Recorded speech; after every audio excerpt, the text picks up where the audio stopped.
वाह उजाला, ये गुलाबी रंग कितना खिल रहा है तुझ पर, एकदम कमल का फूल लग रही है। वैसे गुलाबी तो क्या, हर रंग तुझ पर बड़ा ही प्यारा लगता है। मेरी मान तो तू ये वाली ड्रेस फाइनल कर दे। लेकिन मम्मी, मुझे तो वो ग्रीन वाली पसंद है। देखो ना, ये भी कितनी प्यारी ड्रेस है। हाँ तो कोई बात नहीं, मेरी बेटी को पसंद है तो तू वो भी ले ले। और मैं तो कहती हूँ अब शॉपिंग पर आई है तो मेरी तरफ से 2 ड्रेस और ले ले। सच में मम्मी, थैंक यू। गीता ने अपनी बड़ी बेटी को एक के बाद एक 4 ड्रेस एक साथ दिलवा दी, जबकि छोटी बेटी जिसका रंग सांवला था और जिसे वो कुछ खास पसंद नहीं करती थी, उसे एक भी ड्रेस नहीं दिलवाती। ये देख संध्या का चेहरा मुरझा जाता है। तभी उस शोरूम में काम करने वाला एक सेल्समैन कहता है, बहन जी, आपने बड़ी बेटी के लिए तो अच्छी शॉपिंग कर ली, अब आपकी छोटी बेटी के लिए भी कुछ कपड़े दिखाऊं क्या? नहीं नहीं, उसकी कोई जरूरत नहीं है। इसका रंग तो दबा हुआ सा है। अगर इसके लिए कोई ड्रेस ले भी ली तो कौन सा इसके चेहरे में निखार आ जाएगा। रहेगी तो ये वैसी ही, क्यों बेकार में इसके ऊपर पैसे खर्च करने, जो है वही पहन लेगी। गीता की ये बातें सुनकर संध्या की आंखें भर आईं, क्योंकि उसकी अपनी ही माँ उसके रंग को लेकर अपने दोनों बच्चों में भेदभाव कर रही थी। वो चुपचाप उनके साथ घर आ गई। ओहो, आज तो शॉपिंग करके जैसे बस थक से गए, हालत खराब हो गई मेरी तो। सच में थक तो मैं भी गई हूँ, अब तो मैं चली रूम में रेस्ट करने। ऐसा कहकर उजाला भी अपने कमरे में चली गई और संध्या अपनी बड़ी बहन के पीछे पीछे जाने लगी। अरे ओ महारानी, कहाँ जल्दी बन ठन कर। हाँ, तुझसे ही बात कर रही हूँ संध्या मैडम। मम्मी, मैं भी थक गई हूँ। क्या थक गई हूँ? चल चल कर पहले खाना बना ले, समझी? और हाँ, उजाला से भी पूछ लेना कि उसे क्या खाना है, जो उसका मन हो वही बना दे। अपनी माँ की बात सुनकर वो कमरे में उजाला के पास जाती है। मेरे लिए तो तू इडली और सांभर ही बना दे, मुझे तो वही पसंद है। संध्या कमरे से बाहर आ जाती है।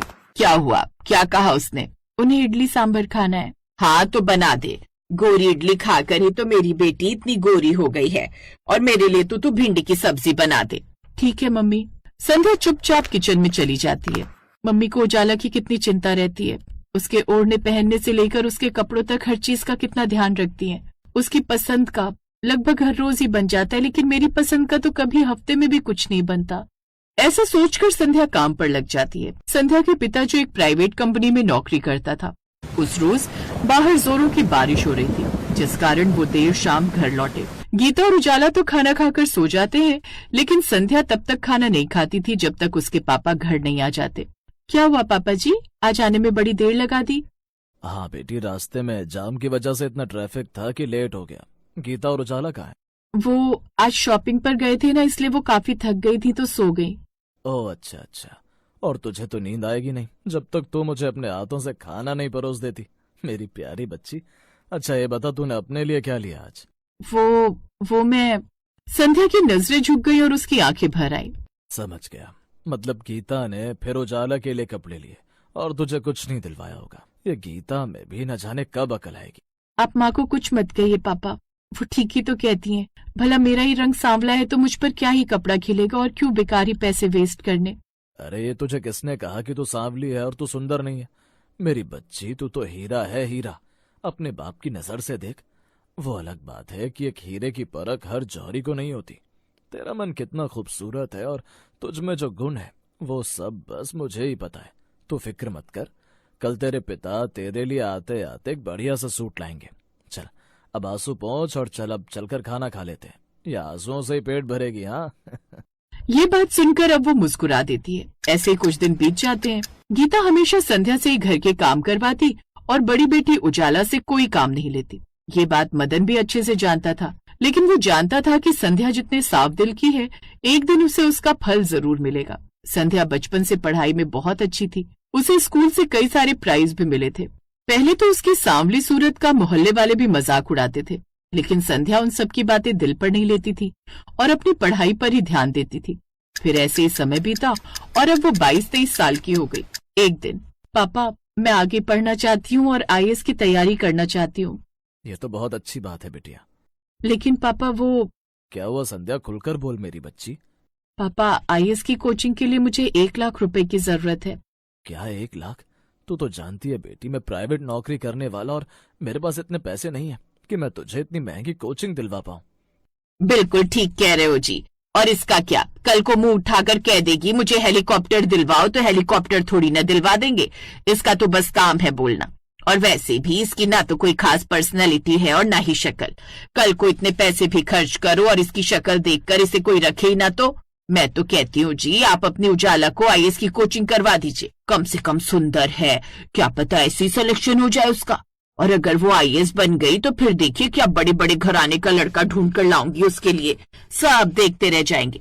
लेकिन इसको पढ़ाकर क्या फायदा, ये अगर बड़ी अफसर बन भी गई, जो कि पहली बात तो नामुमकिन है, लेकिन अगर बन भी गई तो इसका रंग देखकर कोई चाय की दुकान वाला भी इससे शादी के लिए हाँ नहीं करेगा, कह देती हूँ। ये बात सुनकर अब मदनलाल को बड़ा गुस्सा आता है। मदन ने अब कुछ पैसों का इंतजाम किया और संध्या को कोचिंग दिलवाना शुरू कर दिया। हालांकि गीता और उजाला इससे खुश नहीं थे। मम्मी, इस डस की लड़की को क्या लगता है कि ये सच में अफसर बन जाएगी? बेकार ही पैसे उड़वा रही है। ये तो मैं भी जानती हूँ बेटी, लेकिन अब तेरे बाप को कौन समझाए जिसकी नजर में ये कोयले से निकला हुआ हीरा है।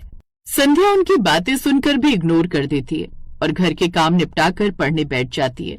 तब संध्या देर रात तक जाग जाग कर बस पढ़ती रहती। ऐसे ही समय बीता और बीतते समय के साथ एक रोज वो दिन आ गया जब वो आईएएस बनकर अपने घर पहुंची। अरे ये इतनी सारी गाड़ियां अपने दरवाजे पर, लगता है कोई बड़ा अफसर आया है। फिर गाड़ी से जैसे ही संध्या बाहर आई तो उन सबकी आंखें फटी की फटी रह गईं। अपनी संध्या है ये तो। हाँ पापा, अब आपकी बेटी आईएएस संध्या बन गई है। क्या सच में? जीती रहे मेरी बच्ची। मैं जानता था कि एक दिन तुम जरूर मेरा नाम रोशन करोगी। संध्या अपने माता पिता का हाथ पकड़कर उन्हें अपनी गाड़ी में बिठाती है। एक रोज, पापा ये अभिनव है, आई मीन आईएएस अभिनव, ये मेरे साथ ही काम करते हैं और क्या बेटी? और हम दोनों एक दूसरे को पसंद करते हैं और हम एक दूसरे से शादी करना चाहते हैं। अभिनव दिखने में लंबा चौड़ा गोरा रंग का जवान था। उसकी पर्सनैलिटी देखकर उजाला को भी वो पसंद आ जाता है। मम्मी देखो तो कितना हैंडसम लड़का मिल गया उस संध्या को। हाँ बेटी, लेकिन वो सुंदर लड़का उसके साथ बिल्कुल मिसमैच है। एक चांद लगता है तो दूसरा रात। चांद तो चांदनी के साथ ही अच्छा लगेगा, यानी कि तुम्हारे साथ। अब मैं तुम दोनों की शादी करवाऊंगी। मैं अभी जाकर तुम्हारे पापा से इस बारे में बात करती हूँ। गीता मदन से जाकर इस बारे में बात करती है। मैं तो कहती हूँ अपनी बड़ी बेटी उजाला की शादी उस अभिनव से करवा देते हैं। दोनों की जोड़ी खूब अच्छी लगेगी। वो सांवली संध्या से उसका मन तो कुछ दिन में भर जाएगा। फिर कहीं उसने शादी से इनकार कर दिया तो सब बिगड़ जाएगा। लेकिन संध्या और मदन उनकी ये बातें सुन लेते हैं और ये संध्या पहली बार गुस्से में अपनी माँ से बोलती है, बस माँ, अब और नहीं, बिल्कुल भी नहीं। अरे सांवली हो तो क्या हुआ? बचपन से लेकर आज तक मुझे सांवली होने का ताना देती आई हो। मुझ में और दीदी में तुमने कितना भेदभाव किया, लेकिन मैं चुप रही। हमेशा उनकी पसंद के कपड़े, उनकी पसंद का खाना इस घर में आया, लेकिन मेरी मर्जी कभी आपने नहीं पूछी। यहाँ तक कि कभी अगर मेरी पसंद की चीज भी मुझे मिली तो वो भी आपने उजाला को दे दी। लेकिन बस अब और नहीं। अभिनव मेरा प्यार है, अब मैं उसे किसी और को नहीं सौंपूंगी। और वो भी मुझसे प्यार करता है। कम से कम वो आपकी तरह नहीं है जो रंग देखता है। सच कहूं मम्मी, तो कभी कभी मैं ये सोचने पर मजबूर हो जाती हूँ कि मैं आपकी सगी बेटी हूँ भी या नहीं, क्योंकि आपने तो मेरे रंग के कारण मुझे कभी वो प्यार दिया ही नहीं। उसकी ये बात सुनकर गीता को भी अब अपनी गलती का एहसास होता है और वो उससे माफी मांगती है। और अब वो कुछ दिन के बाद खुशी खुशी उनकी शादी करवा देती है।